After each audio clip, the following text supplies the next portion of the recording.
제1장 엄마의 부엌 냄새 어린 시절의 기억. 내 기억 속에서 가장 따뜻한 공간은 거실도 포근한 침대도 아니었다. 바로 매일 저녁이면 엄마가 서 있던 작고 소박한 부엌이었다. 기름에 볶아진 양파 냄새, 바삭바삭 튀겨지는 소리, 도마 위에서 칼이 리듬감 있게 움직이는 소리. 그 모든 것이 하나의 어린 시절 교향곡처럼 내 마음 깊숙이 새겨져 있다. 학교에서 돌아오던 길, 시계를 보지 않아도 저녁 시간이 되었음을 알 수 있었다. 골목 입구에 들어서자마자 숨을 깊이 들이쉬면 오늘 저녁 엄마가 어떤 음식을 만들고 계신지 바로 느낄 수 있었다. 쌀밥 냄새가 구수하게 퍼지는 날이면 나는 알았다. 오늘은 엄마가 정성껏 된장찌개를 끓이고 계시는구나. 찌개 속에 감자, 애호박, 두부가 듬뿍 들어간 그 맛은 아직도 내 혀끝에 생생하다. 엄마의 요리는 단순히 배를 채우는 수단이 아니었다. 그것은 매일매일 나와 우리 가족을 감싸주는 사랑의 형태였다. 몸이 아프던 날엔 미음을 끓여주시고 시험이 끝난 날엔 좋아하던 불고기를 구워주시던 그 손맛은 내 인생의 가장 소중한 추억이자 삶의 기준이 되었다. 제2장 요리는 기억이다. 듬식에 담긴 이야기들. 사람들은 흔히 말한다. 음식은 배를 채우기 위한 것이라고. 하지만 나는 그렇게 생각하지 않는다.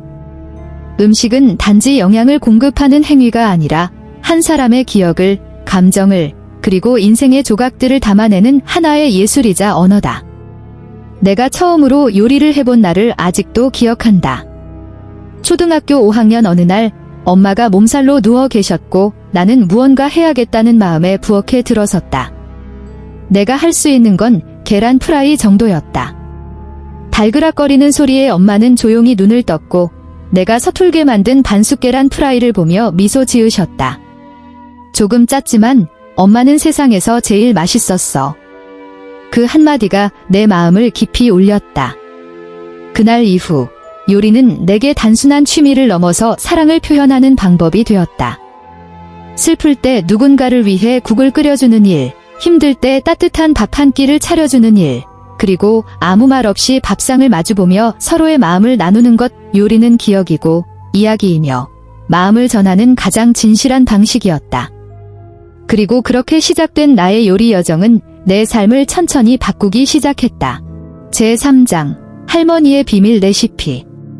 할머니는 말수가 적으신 분이셨다. 하지만 손끝으로, 음식으로, 정성으로 많은 것을 표현하셨다.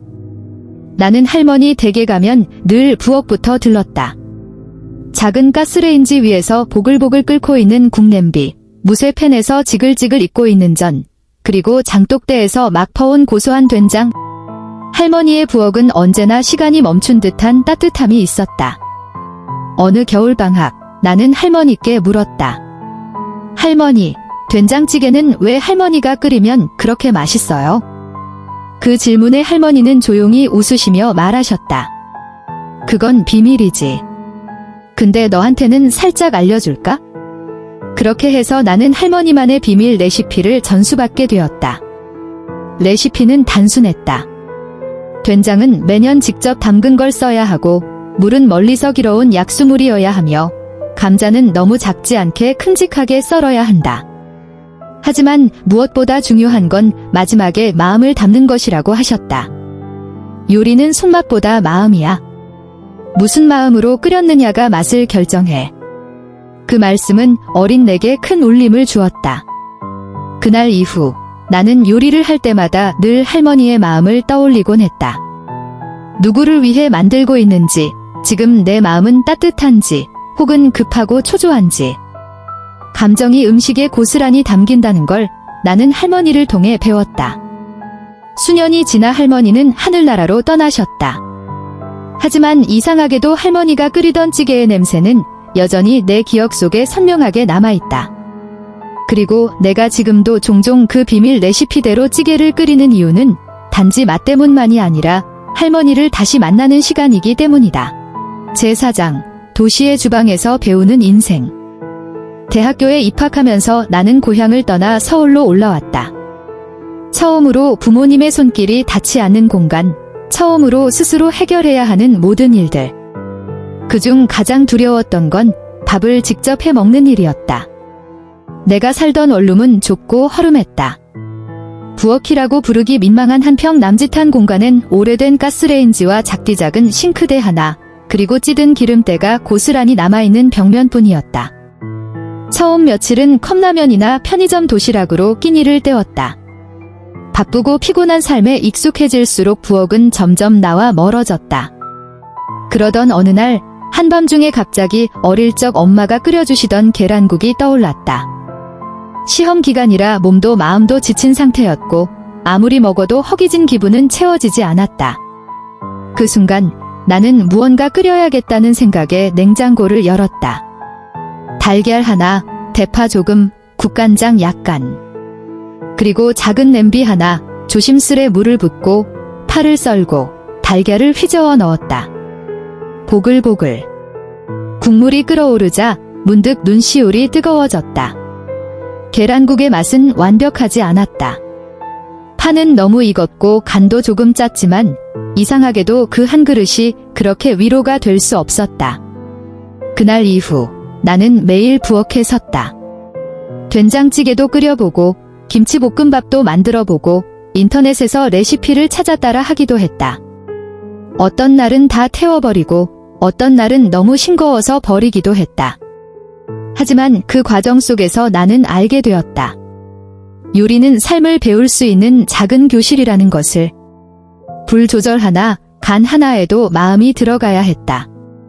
서두르면 타고, 게으르면 맛이 없고, 무엇보다 마음이 급하면 그 맛은 절대 따뜻하지 않았다. 요리를 하며 나는 인내를 배웠고, 책임감을 배웠으며, 스스로를 돌보는 방법도 익혔다. 그 작은 부엌에서 나는 혼자가 아니었다. 그 안엔 엄마의 손맛, 할머니의 정성, 그리고 나의 어린 시절 추억까지 함께 끓고 있었다. 제5장, 혼자 끓인 첫 번째 국 자취 요리의 눈물. 혼자 사는 삶은 자유롭지만 그만큼 쓸쓸하다. 특히 퇴근 후 어두운 방에 들어와 조용히 불을 켜고 텅 빈 냉장고 문을 열었을 때의 그 공허함은 누구에게도 설명하기 어렵다. 그날도 그런 날이었다. 일이 늦게 끝나 지친 몸을 이끌고 집에 들어온 나는 문을 닫고 가방을 내려놓자마자 바닥에 털썩 주저앉았다. 아무도 기다리지 않는 공간, 따뜻한 밥냄새 하나 없는 집, 문득 너무 외로웠다. 이렇게 살고 싶었던 건 아니었는데 그런 생각이 스치던 순간 나는 조용히 부엌 쪽으로 향했다. 뭔가 끓이고 싶었다. 정확히 말하면 따뜻한 무언가가 필요했다. 싱크대 옆 작은 수납장에서 감자 하나를 꺼냈다. 오래되어 약간 싹이 나 있었지만 껍질을 벗기고 깍둑 썰었다. 냄비에 물을 붓고 감자를 넣고 국간장을 한 숟갈 넣었다. 아무것도 대단한 건 없었다. 그저 감자국. 그 감자국을 보면서 나는 결국 울고 말았다. 왜 눈물이 나는지 정확히 알 수는 없었다. 아마 그 순간 끓고 있는 국물보다 더 뜨거웠던 건 내 안의 감정이었을 것이다. 쌓인 외로움, 그리움, 그리고 나를 챙겨줄 사람 없는 현실 속에서 나는 스스로를 위로하고 싶었다. 괜찮아, 이 한 그릇이면 돼. 그날 이후 나는 깨달았다. 요리는 때로는 눈물을 닦아주는 따뜻한 손수건 같다는 걸. 말이 필요 없는 위로, 그게 요리였다. 제6장, 사랑을 담은 도시락. 누군가를 위한 요리. 처음으로 누군가를 위해 도시락을 싸게 된 나를 아직도 기억한다.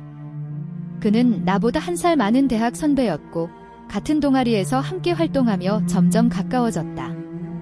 처음엔 조언을 구하러 만났고 나중엔 밥을 같이 먹었고 어느새 하루에 한 번은 꼭 연락을 주고받는 사이가 되었다. 그가 어느 날 말했다. 요즘 계속 아침을 거르고 다녀. 수업이 너무 일찍 시작해서 밥 챙겨 먹을 시간이 없네. 그 말을 들은 다음 날 나는 새벽같이 일어나 부엌으로 갔다. 달걀 지단을 붙이고 밥에 깨를 뿌리고 미니 소시지를 살짝 구웠다. 김밥은 자신 없었지만 그래도 정성을 담아 최대한 예쁘게 말아보았다. 처음 싸본 도시락. 사실 도시락통 뚜껑이 잘 닫히지도 않았고 반찬이 한쪽으로 몰려 있었지만 그걸 건네주는 내 손은 떨리고 있었다. 그는 놀란 듯이 도시락을 받고는 환하게 웃으며 말했다. 이런 건 처음 받아봐. 진짜 고마워. 그 한마디에 내 마음이 녹아내렸다. 그날 저녁, 그는 문자를 보냈다. 밥 한 숟가락 한 숟가락에서 내 마음이 느껴졌어. 오늘 하루 진짜 힘났어. 그 순간 나는 깨달았다. 요리는 단순히 배를 채우는 행위가 아니라 마음을 건네는 방식이라는 것을. 말로 다 하지 못한 감정, 표현하지 못한 관심, 조심스러운 호감. 그 모든 걸 도시락 하나에 담을 수 있었다. 그 후로도 나는 종종 그에게 도시락을 쌌다. 햇살 좋은 날엔 피크닉 도시락을, 시험 기간엔 김밥과 과일을 곁들인 간단한 점심을. 그리고 어느 날 그가 내게 말했다. 이제 나도 너를 위해 요리를 배우고 싶어. 그 순간 부엌은 더 이상 혼자의 공간이 아니었다. 요리를 통해 시작된 사랑은 내 삶을 더 따뜻하게, 더 풍성하게 만들어 주었다.